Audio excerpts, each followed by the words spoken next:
From Ballen Studios in Wondery, I'm Mr. Ballen, and this is Mr. Ballen's Medical Mysteries, where every week we will explore a new, baffling mystery originating from the one place we all can't escape, our own bodies.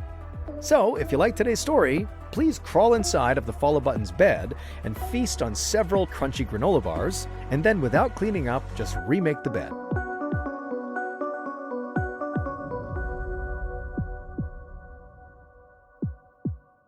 This episode is called Hunger Games.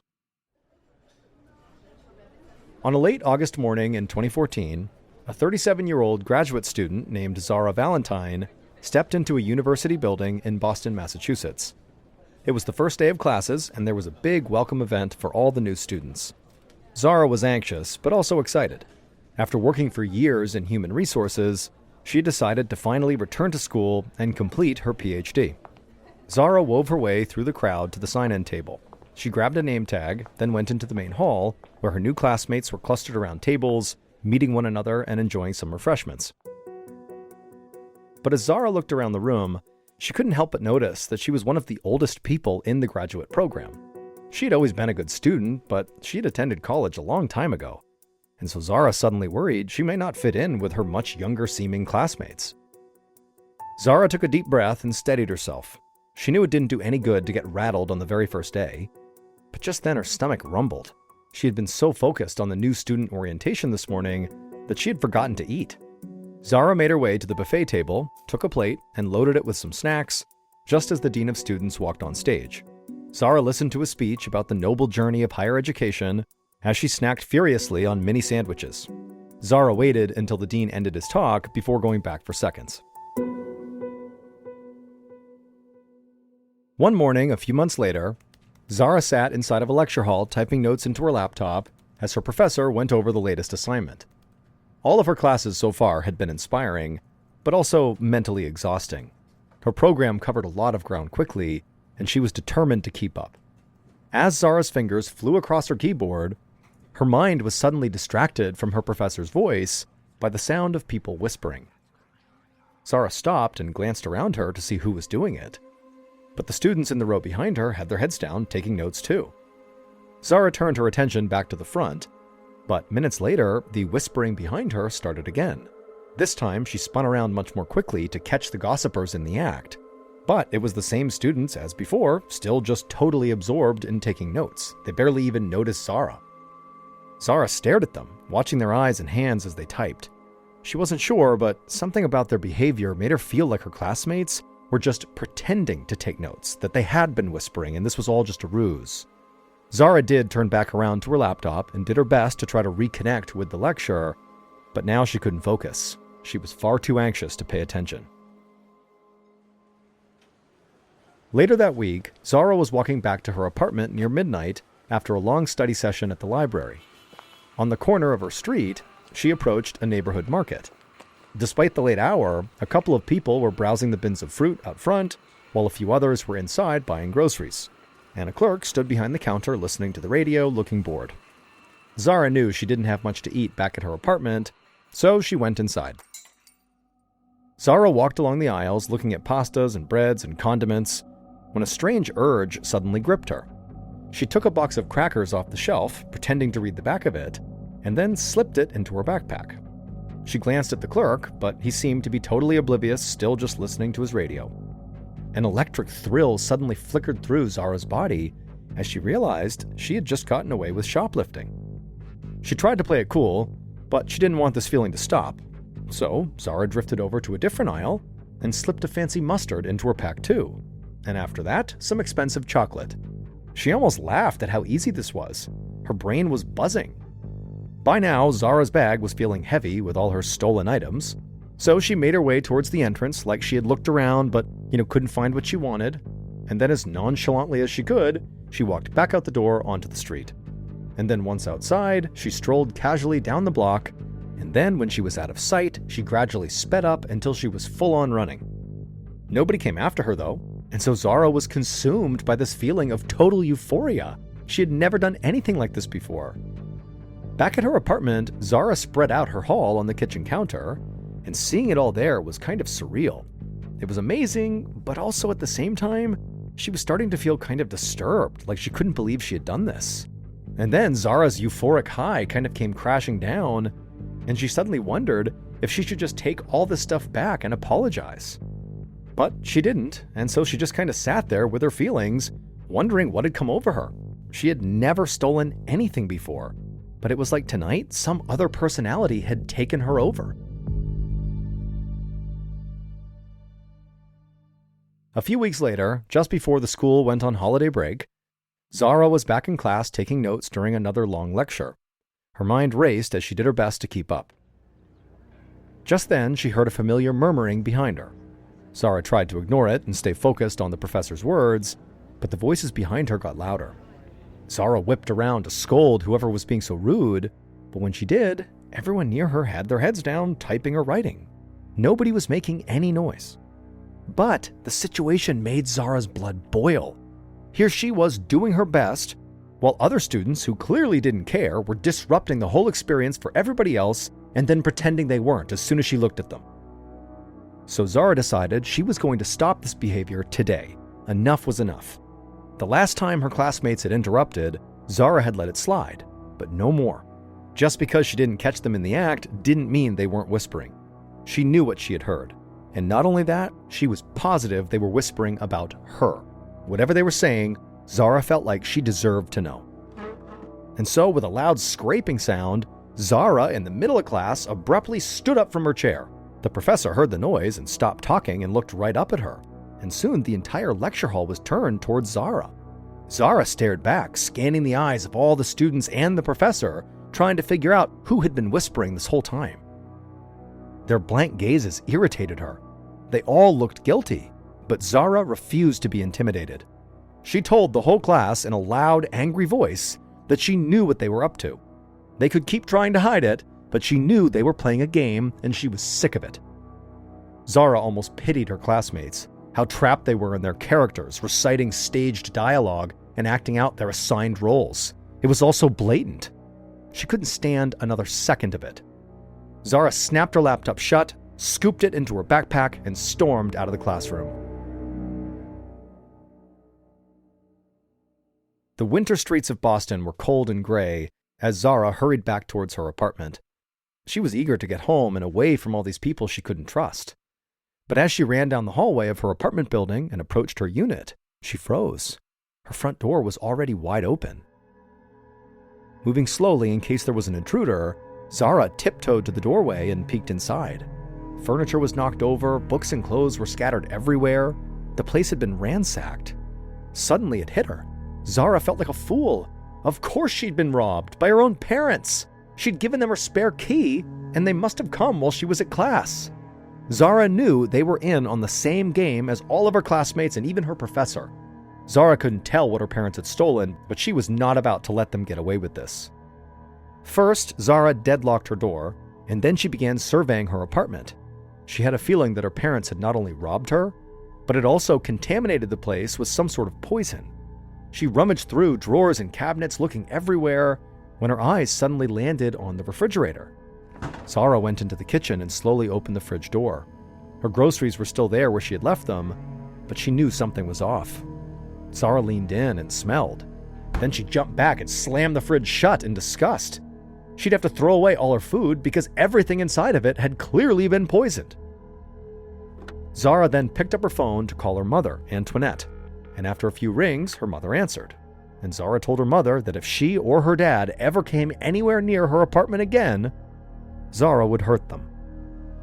If they wanted this to get ugly, Zara wouldn't be the one to back down. Then she warned her mother to never call her again, and then Zara hung up. 1 month later, on a drizzly winter morning in February, a psychiatrist named Dr. Jonathan Lean prepared to meet with Zara at a Massachusetts psychiatric hospital for the second time. Their first meeting had been 1 month earlier when Zara had arrived at the hospital, accompanied by her very shocked parents and some social workers. By the end of that very first visit, Dr. Lean had helped Zara realize that the world was not out to get her. Instead, she was clearly having some sort of mental trouble and really needed professional help. And so Zara had actually agreed to check herself into that hospital for a full month of inpatient psychiatric care. Dr. Lean diagnosed Zara as suffering from a psychotic disorder, which is a serious mental condition that causes a person to have trouble staying in touch with reality. He put her on a regimen of antipsychotic and anti-anxiety medication and ordered extensive blood tests. The blood test results revealed that Zara was not getting enough of several key nutrients. She was also anemic, which is when someone doesn't have enough healthy red blood cells to carry oxygen to the body's tissues. Anemia alone can make a person's behavior erratic, although very rarely to the degree that Zara had shown. Nevertheless, after that first meeting, Dr. Lean had prescribed Zara a variety of vitamin supplements to combat her anemia, along with the other drugs to help with her mental disorder. And so now, after a full month of care was finally done, Dr. Lean was eager to see how Zara was doing. Tomorrow was her final day of inpatient treatment, and Dr. Lean was hoping that his prescriptions had helped her get back to her usual self. Right on time, there was a knock at the door, and then Zara entered and took a seat. Dr. Lean's heart sank when he saw her. Zara looked as frail as when she'd arrived. Her skin was pasty and pale, and her hair looked thin and scraggly. Dr. Lean asked Zara how she was feeling, but she just shrugged. She promised she'd been taking all of the vitamins and all the medications that he'd prescribed her, but Dr. Lean wondered if she was actually telling the truth. It didn't make sense to him that the meds wouldn't have any effect. Dr. Lean was very disappointed, but he had worked in psychiatry long enough to know how incredibly complex mental health really is. Patients respond to treatments at very different rates, and it might just take a bit longer for Zara to feel the effects of all of these medications. And so, Dr. Lean congratulated Zara on sticking with her treatment for the full month as promised, but told her that the next day her parents would be coming to take her home. He said he hoped that Zara would keep taking her medications until she fully recovered. Zara nodded blankly and stood to leave. As she did, Dr. Lean reminded Zara that she was always free to call him if she ever needed help, but Zara was already out the door and did not appear to be listening to him. The next day, Zara's mom, Antoinette, held her husband Robert's hand as they walked across the parking lot and into the lobby of the hospital where Zara had been staying. A receptionist at the counter told them that their daughter would be down soon. A few minutes later, Antoinette heard footsteps echoing down the hallway. She turned to see a nurse pushing Zara out in a wheelchair. Zara looked gaunt and exhausted. Antoinette rushed to give her daughter a hug, and when she did, her daughter's body felt like a bag of bones. Antoinette tried to be grateful that at least her daughter seemed calm, rather than hostile like before. She hoped this was maybe the first sign of improvement. Maybe her old self would return once she was settled back at home. Robert grabbed Zara's bag while Antoinette led Zara out of the building towards their car. But the drive home was very strained. Antoinette, at one point, tried to make conversation by asking Zara how the food was at the hospital, but Zara just shrugged. She said she hadn't really eaten much while she was there. Antoinette shot a worried look at her husband behind the wheel, and then a moment later, Zara told her parents that the doctors had all been gossiping about her, and the only way to stop the game was to stop eating, so she basically threw away most of her meals. Most days, Zara said she limited herself to a slice or two of bread and some water. Antoinette felt crushed. Zara's delusions had obviously not changed at all. She didn't know what to do or even where to turn for help.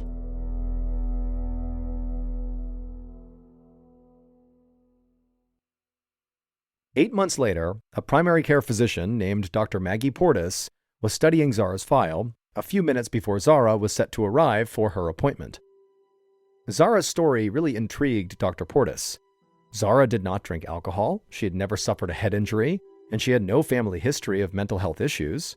And yet, she'd spent a month at a psychiatric hospital for delusional behavior without showing any signs of getting better.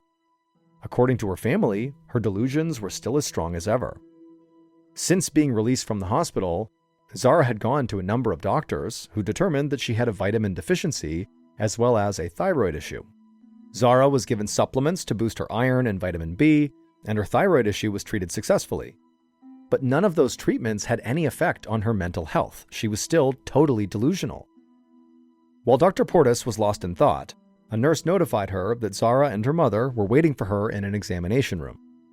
Dr. Portis headed down the hall, eager to meet her new patient, But the moment she entered that exam room, she was struck by how hollowed out and desperate Zara looked. Dr. Portis introduced herself, then had Zara undress and step on the scale. Zara weighed only 99 pounds, despite being 5 foot 6 inches tall.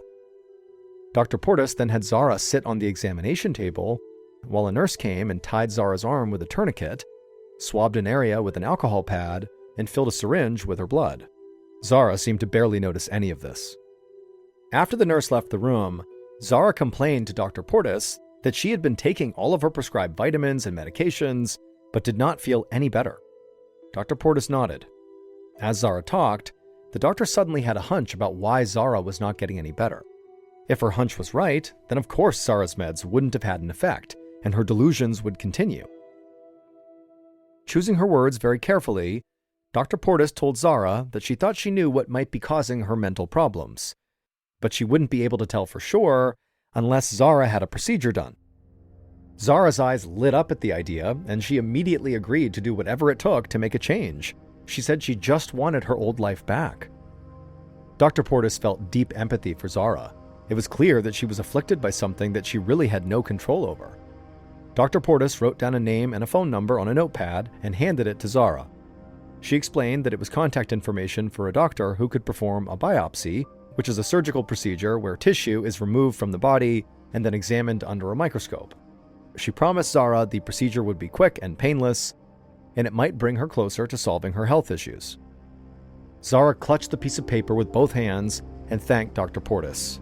Then she sighed and leaned her head on her mother's shoulder and went limp with exhaustion. Dr. Portis wished Zara luck and then left them to have a moment alone. 2 weeks later, on a cloudless morning, a gastroenterologist, which is a doctor who specializes in diagnosing and treating diseases and conditions that affect the digestive system, named Dr. Simon Reed, shook his head in amazement as he surveyed the biopsy results of a patient's small intestine. In all his years in medicine, he had never seen a case quite like this one. A few minutes later, there was a knock at the door, and Zara entered. She looked thin and very nervous. Dr. Reed thanked her for coming in and told her to take a seat, and then he asked her how she'd been doing.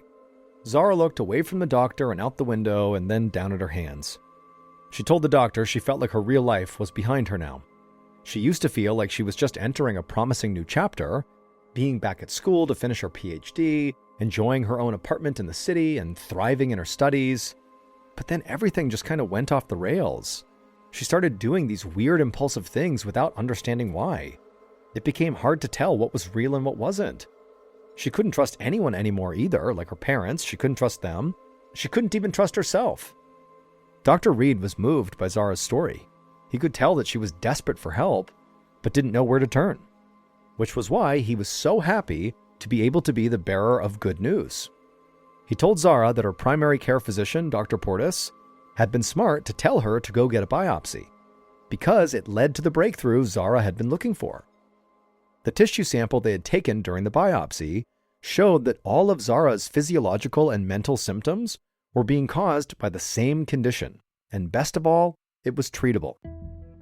Zara would only have to make one life change, altering her diet. At the word diet, Zara's body froze.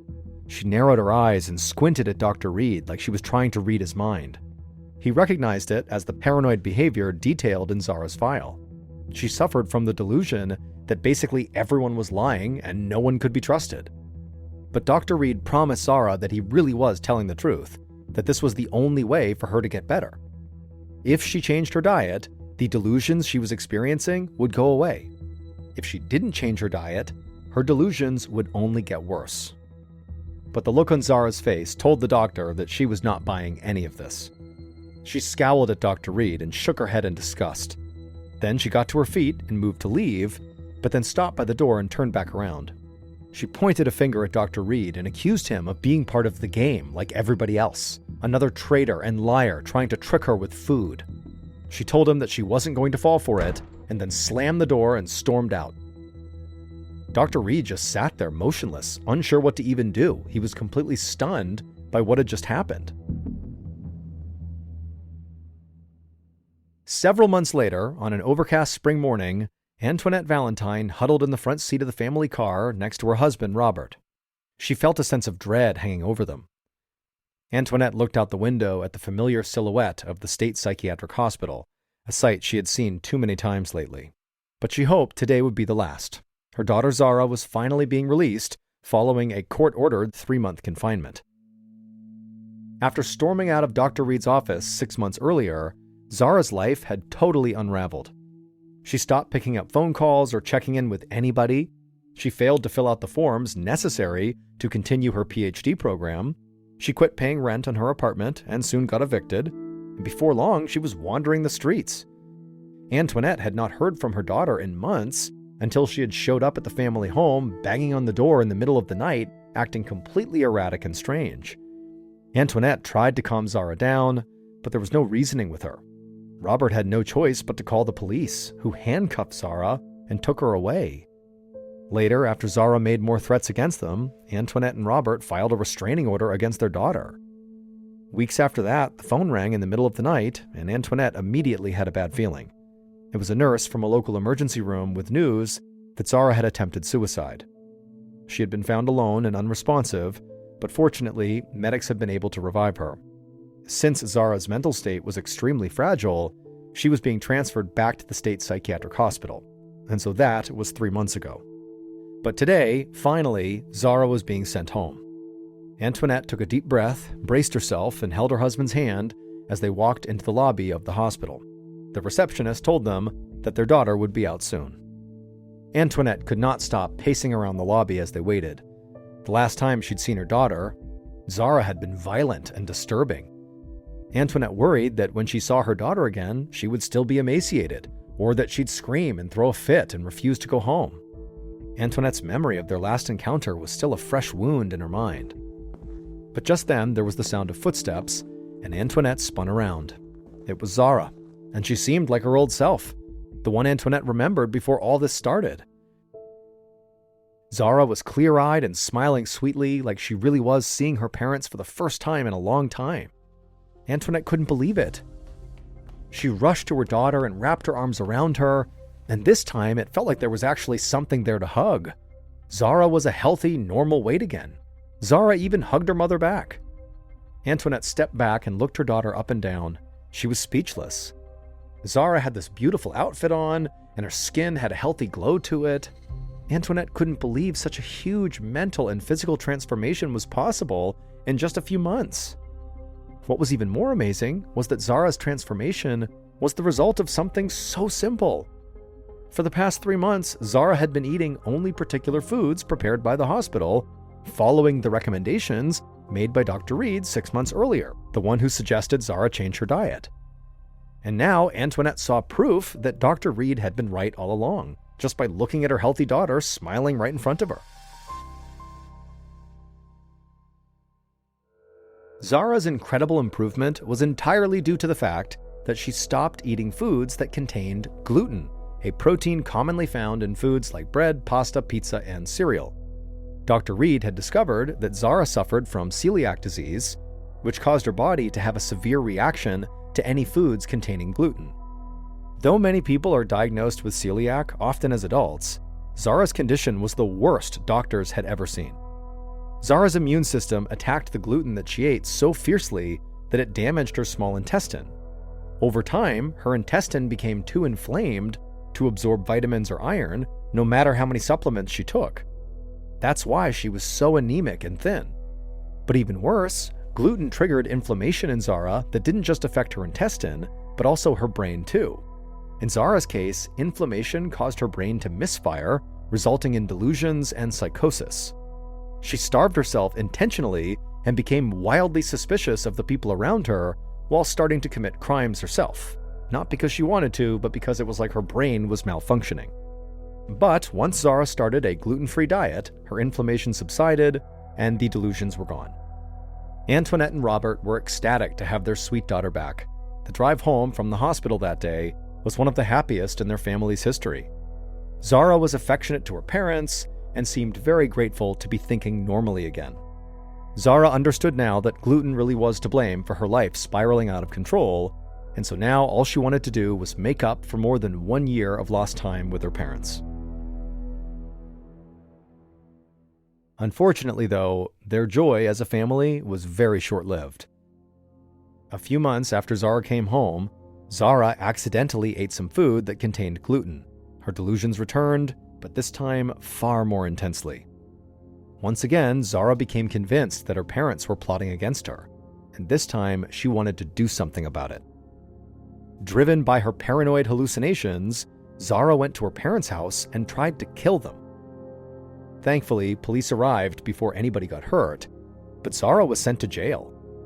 Unfortunately, we have no information on what happened to Zara after that, but her and her family's life has been forever damaged. All because of a little protein found in a slice of bread or a plate of pasta.